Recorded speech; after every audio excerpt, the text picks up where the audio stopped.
I had been listening to a few podcasts, and they were all playing the new 5th edition of Dungeons and Dragons. So, listening to other people play in that system, it seemed fun and it seemed easy enough to understand listening to other people play.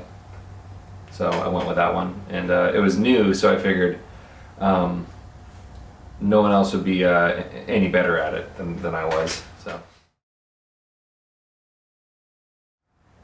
I think right now my favorite part of DMing is trying to write stories, which is difficult because there's no guarantee that my players will actually follow the story that I have planned,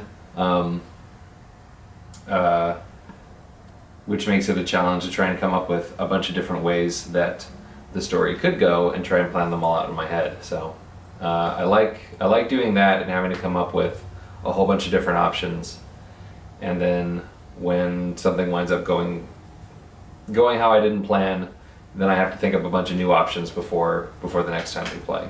So. Map making is a lot of fun. I know that a lot of other people really get into the map making aspect of things too, because you get to do a couple things. You get to design what the place looks like, but you also get to try and build puzzles into it and clues.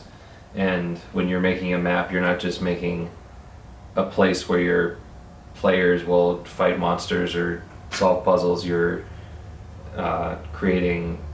Hopefully you're creating an actual place with like a sense of history and a theme and a whole bunch of interesting options that your players can kind of use as a playground.